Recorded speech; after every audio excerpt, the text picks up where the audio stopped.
Good morning. Good afternoon, everybody. It's looks like we got about a dozen people here.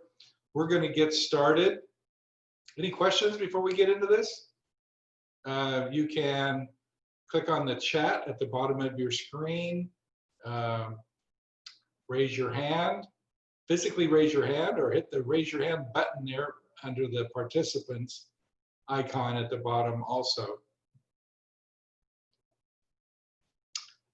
I don't see any comments, so I'm going to move into this. Working with sellers and doing a market analysis. So I'm going to do something different this time in our workshop. I see that we've got some veteran agents joining us here. Danny and I, we just took a listing last week, so I'm going to go through the process that we went through to get this listing. And I know it's difficult using Zoom here, but if you have questions as we go through, please, again, raise your hand, use the chat, or make faces in your video if we've got a camera on you, and we'll stop. Because otherwise, I'm just going to go through this. I'm going to try to get through this in within the hour, but I guarantee that this will be an interesting presentation. Okay, so we're going to pretend that the owner of this house here, and this is over adjacent to Marble Estates.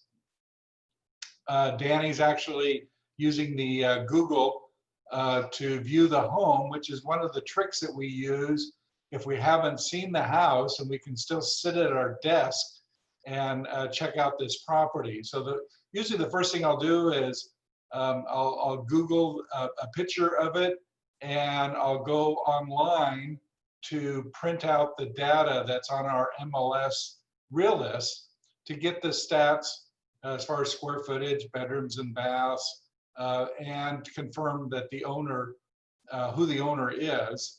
It just so happens that this was a referral I got from my barber. He was interviewing agents, and my barber says, well, you know, Durf is the best agent out there. You got to give him a shot.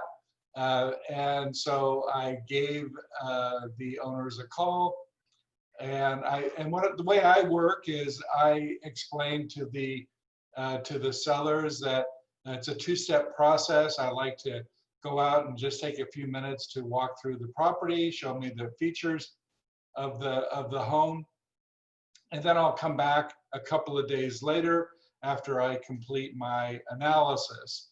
We're going to complete that analysis here in about 30 minutes, but I like to give it a couple of days because I'll show you, I present a nice booklet, and I want the sellers to know that I'm working on their property and doing a very thorough analysis of their property. Okay, so this is the information that you pull up from your Realtus, and I just print the report on this. It's a couple of pages. It gives me the address and the APN number, square footage. Also, it shows me when they purchased the property. I think that's down here. If you look at this one, this is 2337 square feet.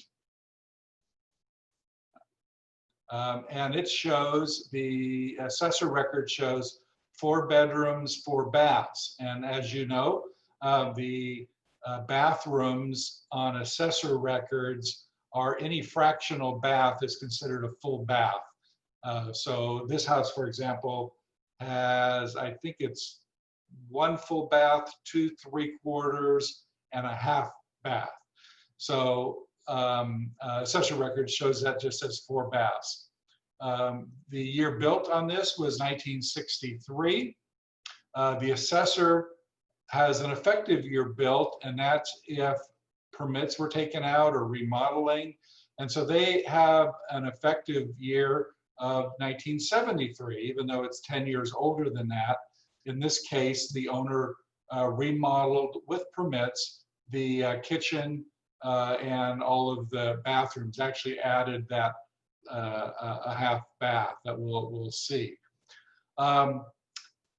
So once I have all of this data, I will schedule that appointment, and we'll go over and we're going to do a walkthrough of the house. And so I'm going, for this example and for this Zoom meeting, we're going to show you pictures as though we're walking through this house, and we're going to determine a value based on the comps we're going to pull up this afternoon. Okay, so we've arrived at the house. We're coming in the front door here. This is the front door. And for those that are familiar with Marble Estates, this is the Diamond Head model, which is the only tri-level. You can see it steps down to the right and also goes up to bedrooms on the right. So on the main floor, we come out into the living room. And you notice there's a fireplace hidden in the corner over there. It's and I'll make notes on my notepad. It's a gas burning fireplace, also wood burning. And I noticed that the windows have all been replaced in the house and the doors. It also has air conditioning. The owner told me these homes were just built with forced air, but the owner added air conditioning. And he opened up this pathway into the kitchen. Normally this was about, maybe 2/3 the width of this in the standard model. And so it gives it a really nice open feeling going into this kitchen. This was all remodeled about 5 years ago. High-end appliances, and the appliances are all included. Right behind us is the refrigerator. And it's got an island here, a little desk area, and to the right of the refrigerator there is the door that goes into the double car garage. So it's a very nice kitchen. It's got the laminate flooring has all been redone in the house, and then let's walk down to the lower living room. Oh, I'm sorry. Yeah, behind the wall. Thanks, Danny. This is a little entry. This is the half bath that was added. So this is unusual for this Diamond Head. This was just storage, and they added this really nice little half bath. So when you're downstairs, the bathroom is real close. Otherwise, you'd be going either downstairs or upstairs for the other bathrooms.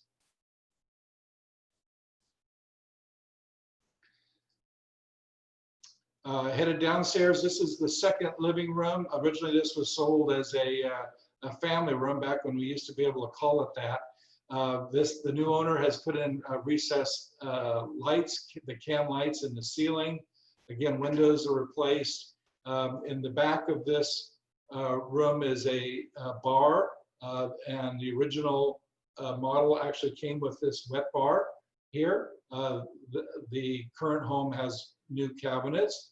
And then we walk through a laundry room into a 3/4 bath. Again, this is full laundry room, 3/4 bath's been remodeled. Granite-like counters.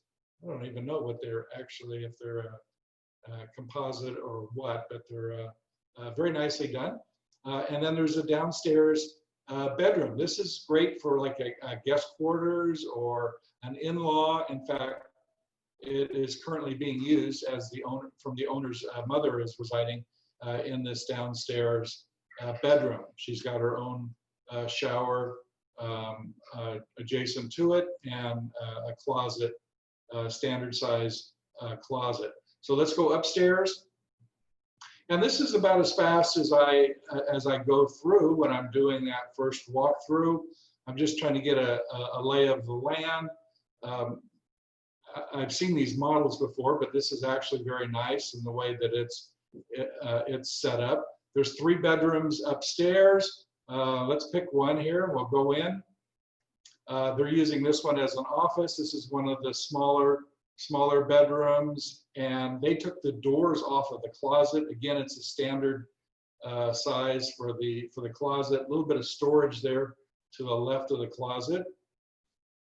You can see that there's a panel there for some extra storage.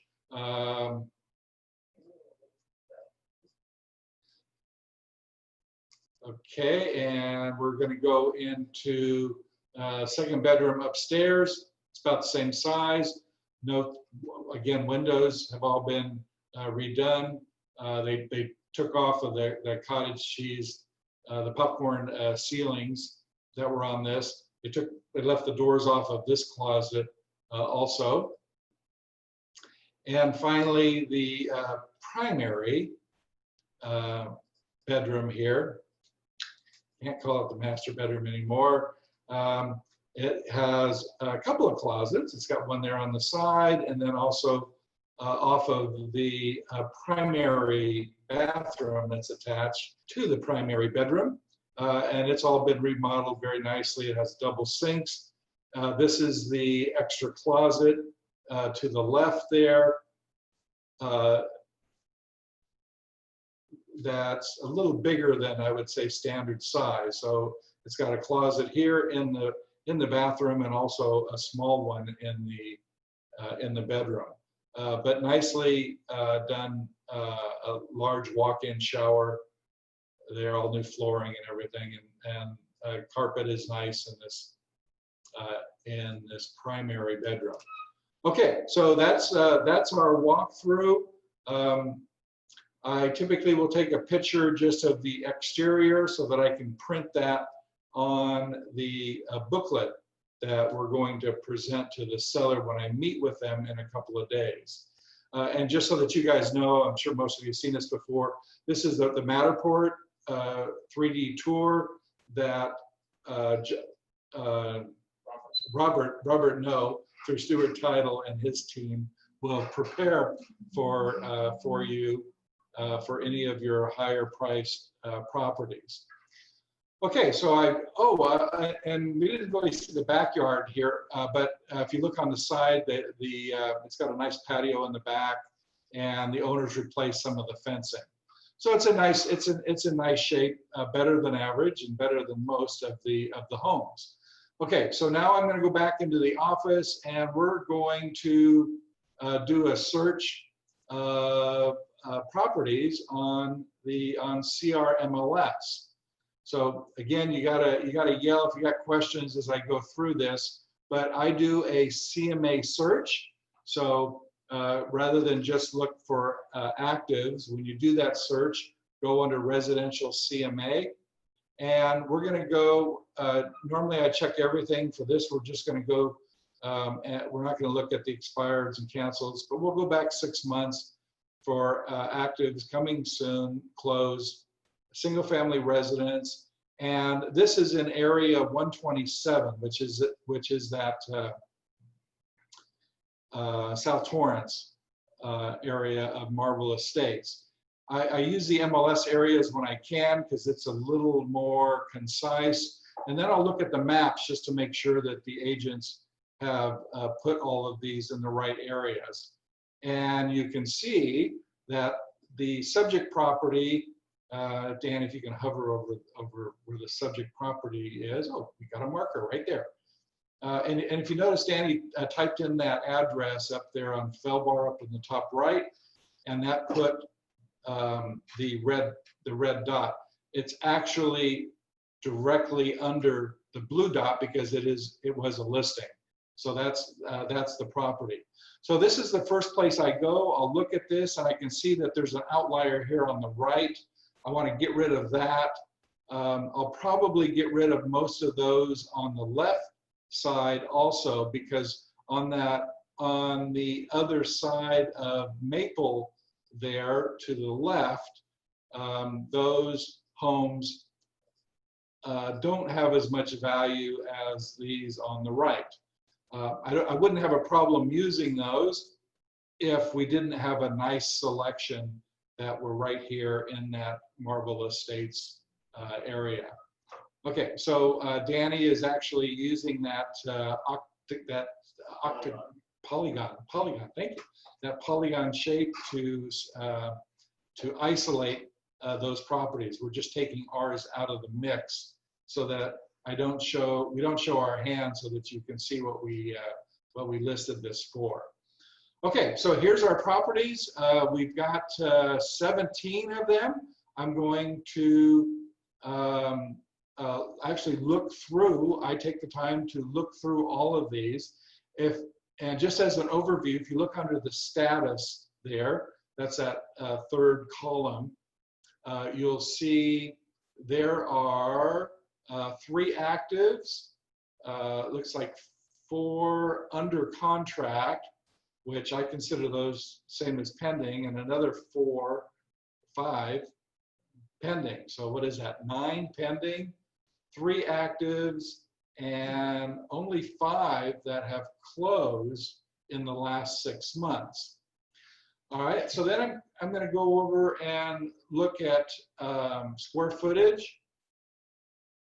Yeah, I want to get down to maybe a dozen properties because these are all pretty tight in the neighborhood, and I don't want the outliers. So the subject property, if you look under the square footage column, is 2337 square feet. We have that from the printout that we did on the Realtus. And so I'm going to go back, and if you remember, we didn't put in, when we did that search in for this area, we didn't put in square footage in there. So I wanted to see everything because I like to, it's easier for me to make an adjustment if a home sold on the same block, but maybe it was bigger or smaller than something that was a half a mile away. So now that we know that we have enough, we can put in some limiting criteria. 2,000 plus works. You can either do it here or you can just X them out on that one line printout. But it looks like we have 8 matches on this. So let's see what this looks like. That gives us 2 actives, 1, 2, 3, 4, 5 pendings that just went into escrow, and 1 sale. All right, so this is really good. And if we look at these prices, again, I want to be able to have the seller look at this and definitely say, hey, my property is worth X, and it may be within, you know, $50,000. I don't want them, if you look at these values now, they're all, what would you say, between 1.1, 1.2 million, right? And there's one there that's 1.7. So if we look at that, you'll see that that's a brand new house. They basically rebuilt that. I'm going to save you the time of reading it. So I'm just going to X that one out. So we're going to go down under refine and narrow that one. So we're going to pull that one out. And now, if you look at the prices of these, wow, this is pretty good. 1.1, 1.2, and it looks like we've got a couple pendings that are higher, 1.26, 1.28. But if you look at the square footage of those is bigger. Again, we're at the 2,300 square feet, and these are 26, 25, and 2,700 square feet. So that's 200, maybe 300 square feet bigger. One's a 6-bedroom. So it's really nice to be able to bracket your presentation like this and be able to show that, you know, if the seller comes back and says, oh, this, you know, mine's worth, you know, 1.3 million, it's like, well, look, you know, here's what's on the market. If you want to click, let's click on one of those that are higher price so that you can see some of the pictures of those, just so that you know that it's not a fixer.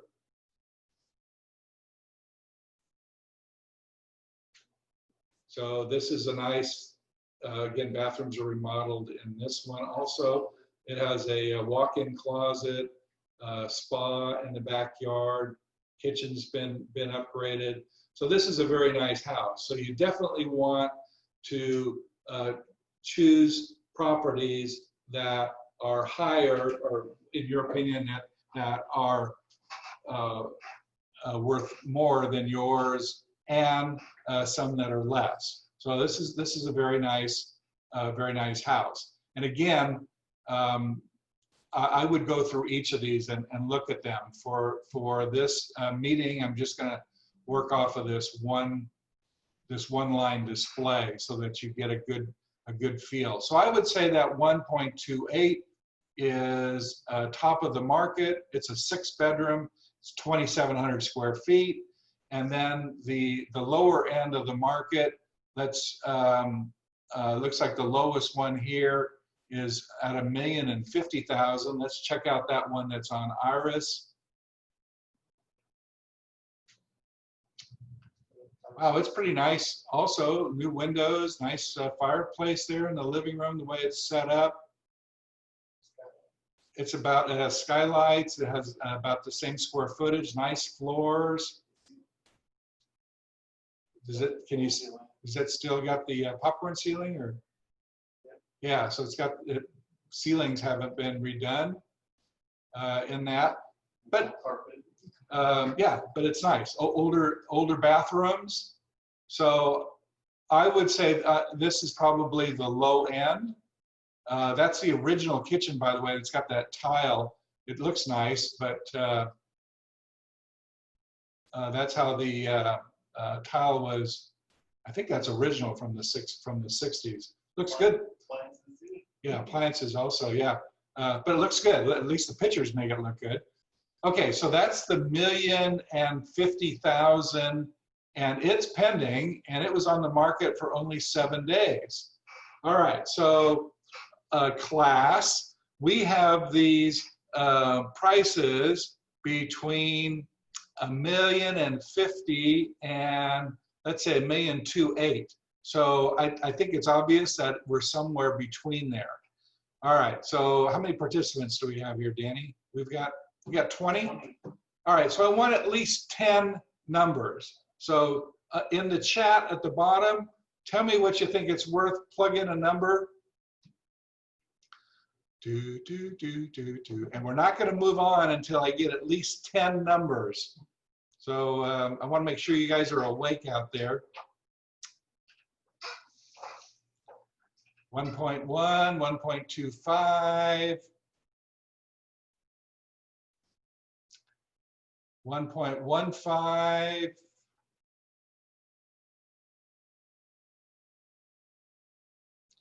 1.2,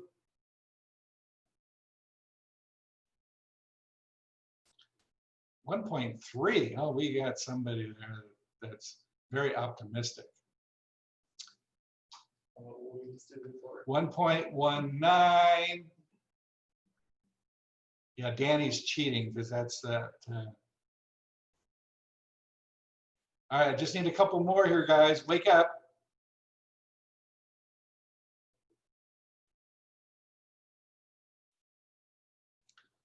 Thank you, Audrey. 1.25. One more.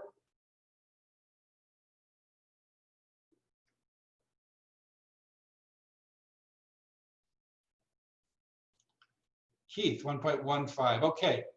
All right. So it looks like the consensus is high 1.1, maybe up to 1.2. And Danny and I, we appraised it at 1.2. That was our valuation. In fact, the seller, the seller is actually he looks online at Zillow and these prices, and he came up with 1.2 also. And we know that the market is good. If you looked at the time on market back in that one line, you can see that there's one outlier. That was the old sale there that took 6 months. But most of them are within a week or two. A couple of them are a month or two, but pretty quick. This is an excellent market, and as we'll define this later. This is actually an unbelievable market here with these low rates. Okay, have you heard that before? Unbelievable? We came up with 1.2. We met with the seller. We went through our booklet, and I'm going to show you that booklet. And we came up with 1.2, just like the seller. And he had the same comps, obviously. And one of the things that Danny has taught me, especially in this market over the last few years, is that if you can list that property at market or even a little bit lower. So I was pushing at 1.19, so 1,190,000 instead of the 1.2 million. And I knew that we would get lots of activity. And the idea is that we would push that purchase price over that 1.2 million, and we would be able to choose the agent that we wanted to work with, and also the type of financing and the buyer. We wanted to make sure that the buyer had assets and was able to remove conditions right away. Some of the background information is that the seller was looking to purchase up in Northern California, and they actually found a house. So they were pretty anxious to get it going right away. We're looking for the Top of your CMA. okay. You didn't put it in the sharings. It's not there.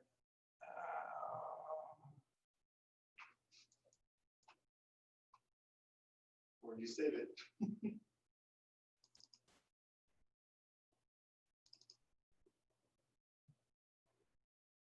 I'm sorry, give me 2 minutes here. We need to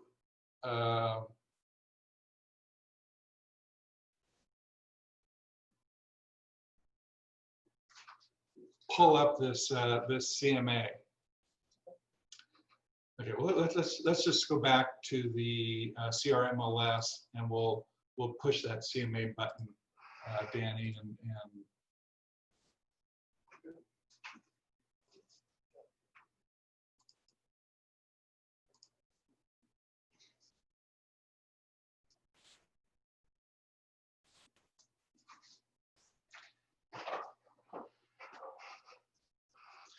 okay, so just so that you know, skipping forward, the owners agreed at that 1.19, and so in order for me to do the market analysis for that presentation, what I do is let's go back to that search that we did.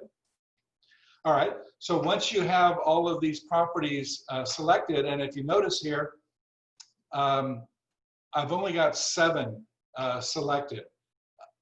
Carol, I got a chat here. Do we use Cloud CMA? No, Danny teaches a class on that, and that's actually much easier to use. But hey, I'm old school. I like to have a very professional presentation, and I can do more with this CMA. So this is the one I've been using for about 10 years, and it's online. We have it on our website. For me, it's very easy to use. I mean, I can go through and print this out in probably 10 minutes. A new agent, it's going to take you a couple of hours to do your first one, and then you'll be able to get them done as quickly as I do, especially after you do a few hundred. I think Danny has probably done 300 of these, if not more, of these CMAs in the almost 10 years that he's been with us. Okay, so basically all I do is I select all of those and I push that CMA button. Everybody sees that at the bottom, and then this is what it gives you. And if you look at the tabs up here, these are the selected pages, and all of this information I've got in print for you so that you can see it. But these are my pre-selected pages. If you look on that right, I have a cover sheet, a summary list. I use the three page up details I have a lot of information there on overpricing, the pitfalls of overpricing, setting the price, the importance of pricing. Yeah, pricing is important. And then what it takes to show. It also has my guarantee to you at the bottom. So there's a lot of stuff that you can get just by pushing a button here. And so that's what I'm going to show you. I've got these things selected. We're going to click Finish at the top, and we are done. We click View CMA, and here's the market analysis. I really can't think of anything that's any quicker than pushing those two buttons to create the CMA.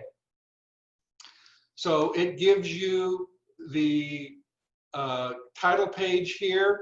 Obviously, it has been loaded. This one's been loaded with Danny's picture. It gives you the market analysis, explanation, and then this is the important page. This is the one that we use when we're actually meeting with the client to show that, hey, there's two actives. If you remember, we use that one-line printout on the CRMLS. Well, you do the same thing with the seller, except this is a little better printout, and it shows the ones that are active, under contract, and that have closed. The idea is you want to get to that 1.2 million in our example here. And what's nice about this software is if you look at the bottom, it actually gives you a median and an average. So it justifies that 1.2 is the value. And then we try to twist their arm to go a little bit under so that we can pick and choose the buyers.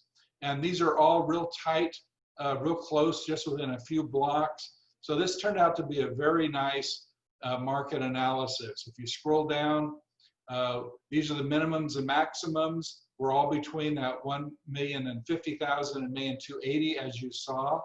And then I like this. This is a 3-up listing presentation. A few of the agents are wordy on this, so it only shows 2-up, which is fine.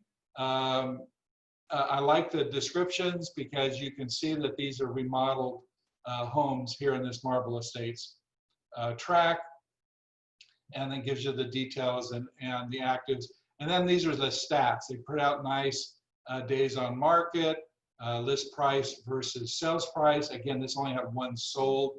And then we have a few pages here on pricing. I'll let you go through these on your own, but these are like auto printed and are basically used as filler for your market analysis. What it takes to show where a commission goes. Sellers, it's important that sellers know that that you're not getting that full 6% or whatever you charge a commission, that it's usually split 4 ways.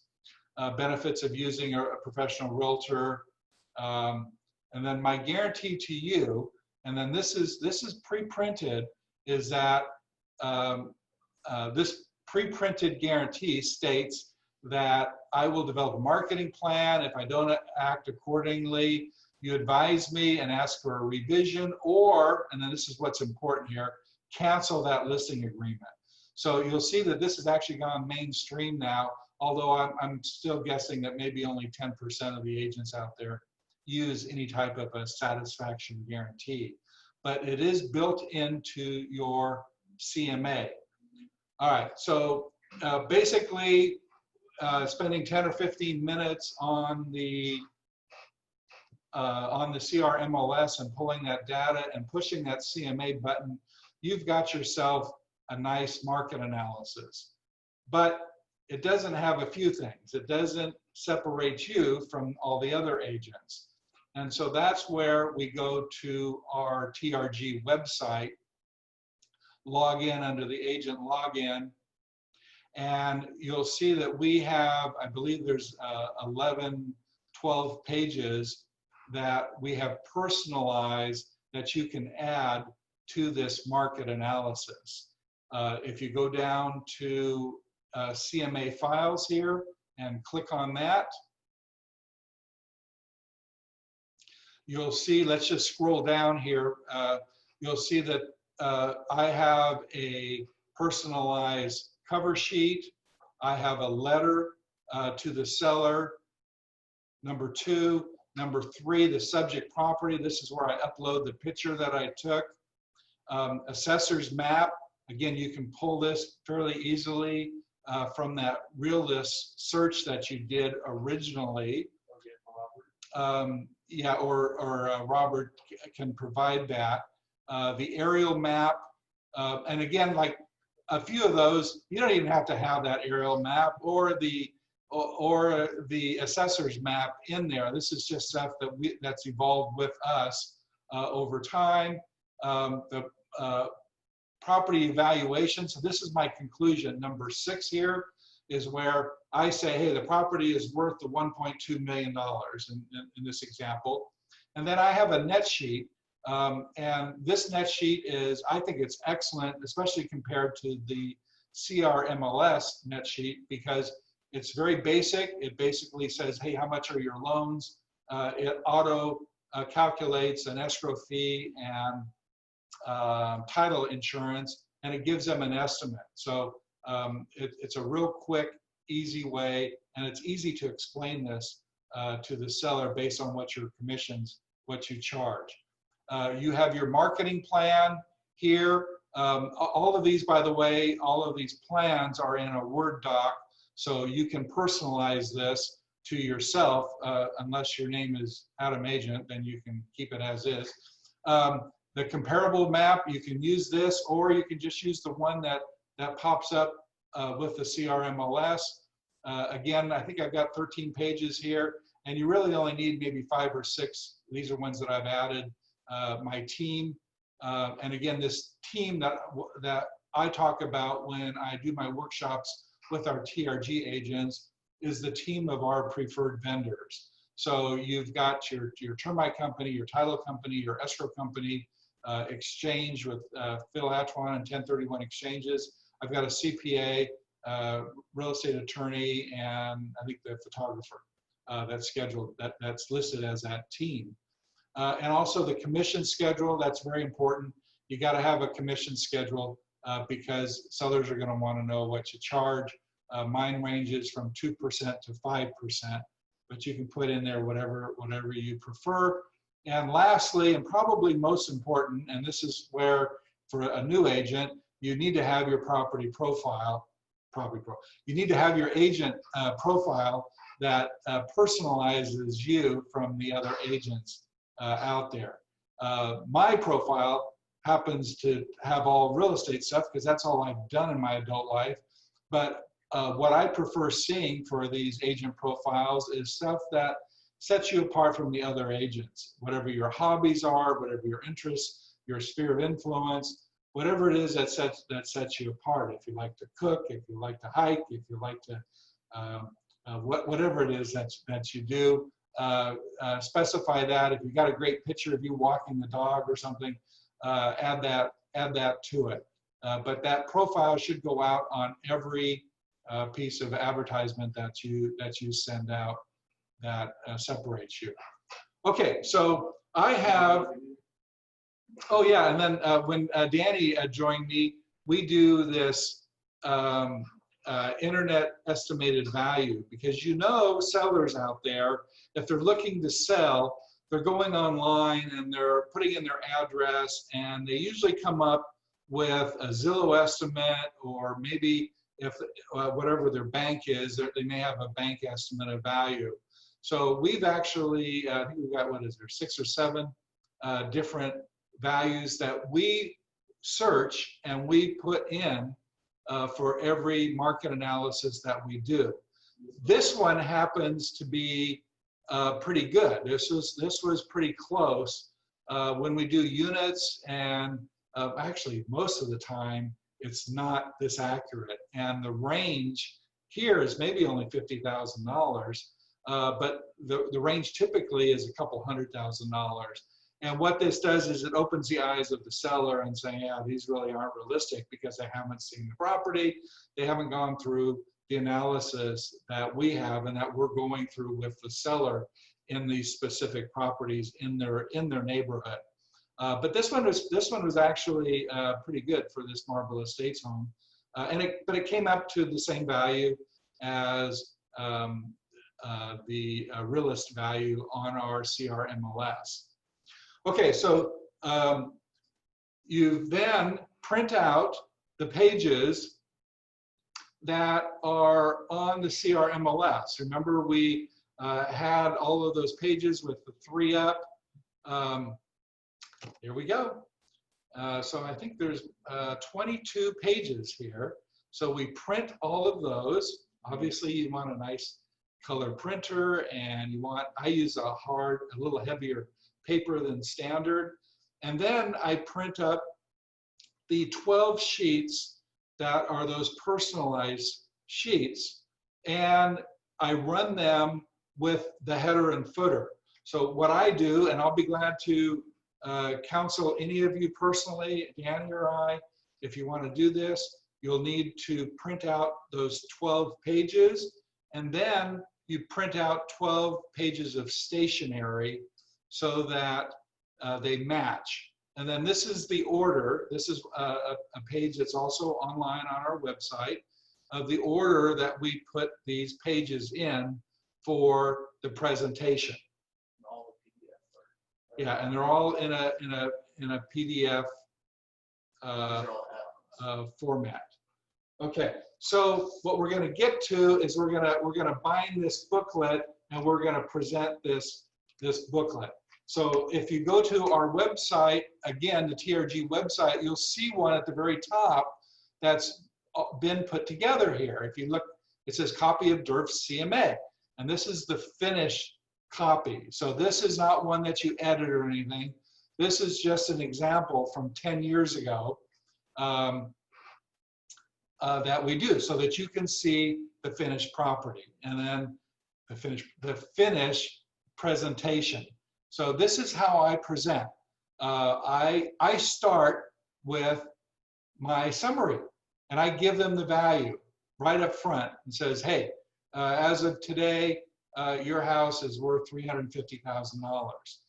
When you take any training classes and you're doing presentations, they always tell you, don't give them the value until the very end. Well, I developed this booklet because a lot of times I send this out, and a lot of times I can't meet with them, especially in today's, in this COVID-19. This makes it easy because they're going to have this great booklet, and it's going to back up this value.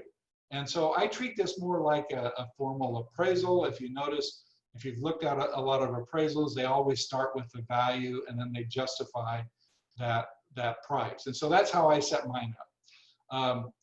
This is the subject property. Again, I've downloaded the picture in this. You have to download in that template that you're using. You have to download the data on here. So that's this one, the Atom Agent doc.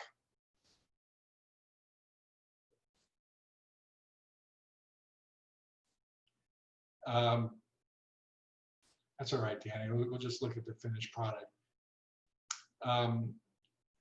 And this is the assessor map, the aerial map, and whether these are optional pages, but this is what I do. I've got this seller's net cash. When you download this template, it's actually an Excel program, and it will calculate that. So once you put that price in at $350,000 and you put your commission in down there, it will figure all of this out and give you that estimated net on that. Let's scroll on down. Oh, termite work. Yeah, you can either leave that blank. You probably should. I stick my neck out because this is after I've talked with the seller. I know when it's been termited before. In this example, I estimated, no, I think it was 30 on the Felbar property. I think I estimated $3,000, and it came out to $3,500. So it's close on termite work. And yeah, I usually figure in a home warranty plan, put in that $500 to $800, depending on the size of the house, for the home warranty. And then this comes right out of the CMA, this page. And the majority of these pages, the minimums and maximums, again, this was from a CMA done about 10 years ago. But I like it. I just like it because all the pages have the same header and footer. It looks professional. I like using the binder here in the office and the combs to put it together. They lay flat for the presentation, and you just kind of go through this with your presentation. And what's unique on mine is that I like to close using the team and the commission. So that's the commission. I'm using the same one today. This is 2% to 5%, and I explained to them the majority of the time it's going to be 5%. If I sell the property, this is with Danny, it'll only be 4% using it, since we have to have 2 different individuals at TRG. And then the 2%, the very bottom of this, and you can even make this 1%. I have a workshop just on these commissions, and 1% works at TRG because you're still getting a great commission, and you're only having to pay $500 for every $5,000 that you earn. So it's a great commission. Since these properties are $700,000, $800,000, that's a $7,000 or $8,000. I'm sorry, 1%. That's a $7,000 or $8,000 commission, and you're only paying about $1,000 to the company. So 1% works if you want to use that. These are the templates right from the CRMLS. Then you put in your team. This is 10 reasons why you should use DERF. This is DERF's team here. And again, these are all of our preferred vendors. This is my profile. Again, you're going to have your own profile done up. And then lastly, this is what I close on. And this is what I close on this property on Fellbar. Is I told him, I says, I understand that you're interviewing other agents. There's a lot of experienced agents out there, but whomever you choose, Mr. and Mrs. Seller, make sure that you get a satisfaction guarantee, that you can cancel that listing if you feel they're not doing their job. When I work with you, I guarantee you ethical and hardworking service, or you can cancel the listing with no obligation. So that's the last page that I close on. Most agents don't offer this, and so why would a seller go with somebody that wants them to sign a 3-month or a 6-month listing agreement without having this guarantee? So I think that's very important. Okay, so that's the presentation. We listed it at the 1.190, and because of COVID and everything, we did an open house via appointments only. We actually showed it over 2 days, and we had maybe 15 people. I think about 15 people see the property over a 3 or 4 day period. We listed it on Thursday. Actually, we had 2 showings on Friday. We had about a dozen showings on Saturday, and we had another 4 or 5 showings on Monday. By Saturday, this was day 3, we already had, I think it was 4 or 5 offers. By Monday night, we had 9 offers, and we presented to the seller on Tuesday those 9 offers. It's also important when you're communicating with the seller that when those offers come in, I like to treat all of the agents as I would like to be treated if I was have the buyers. So that means you acknowledge their offer right away. I tell them via email or text, but something in writing, that you know, we have 3 offers, and our plan is to present Tuesday at 5 o'clock. So late Tuesday night, we'll respond to you. If you want to make any changes by Tuesday, 3 o'clock in the afternoon, you're welcome to make any changes. Out of the 9 offers, I think 3 of them actually gave us a new first page and bumped their prices up. By Saturday, I also disclosed that all of the offers that came in were over list price. So if you recall, we were looking at something around 1.2. We had one offer at list price, but the agent waived their commission. It was for their daughter, and so that was about $25,000–$30,000. So that was basically about a 1.24 offer on this. Most of the offers came in at that 1.24, so that's $1,240,000. We were, Danny and I, we were going through these thinking, wow, it's going to be tough. If you've done a listing during COVID, one of the boxes on that listing form states that in order to show the property, the buyers not only have to turn in that PEAD form, that PEAD-V for visitor, but they also have to send over a pre-approval from their lender. So that worked great in this instance. I was surprised that out of the 15 plus that we showed this to, that we had all of these buyers that were pre-approved at 1.2 to 1.5 million for purchases. We didn't have any cash buyers, but all of them were well qualified with, I would say, 20% down or more for their down payment. One agent had a buyer that had to sell the buyer's property, had to sell, and I told him nicely, I said, hey, look, we got 7 offers at this point.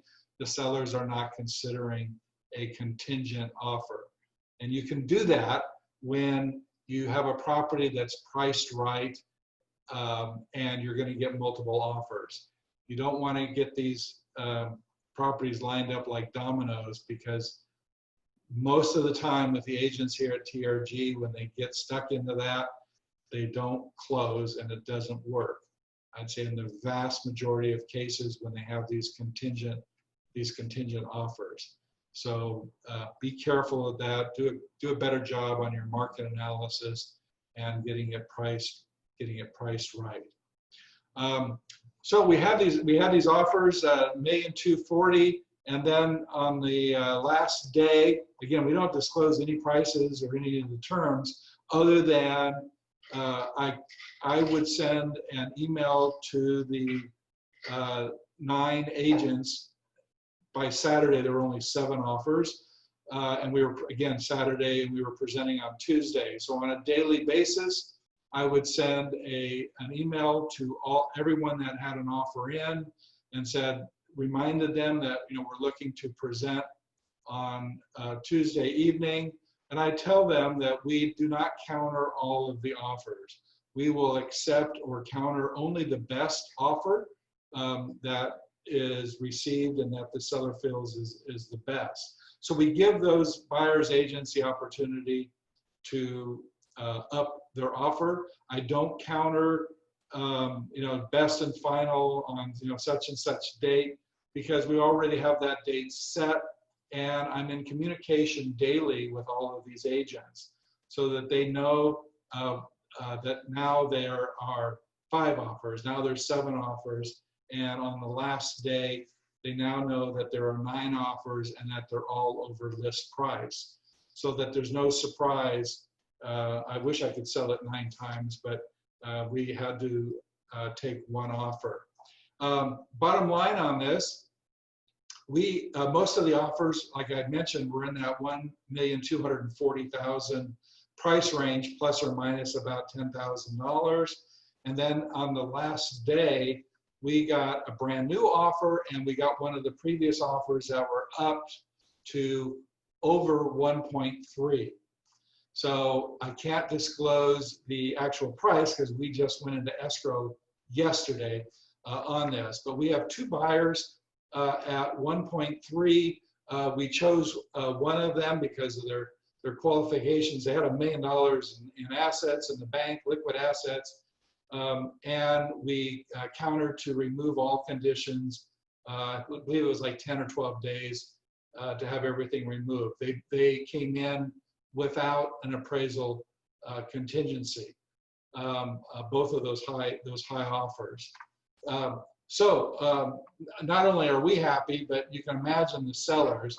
The sellers are ecstatic. They think that we walk on water here, because we all agreed that the value of this in today's market was about 1.2, and they have a strong buyer that are willing to close escrow in 30 days and remove all conditions in 10 days.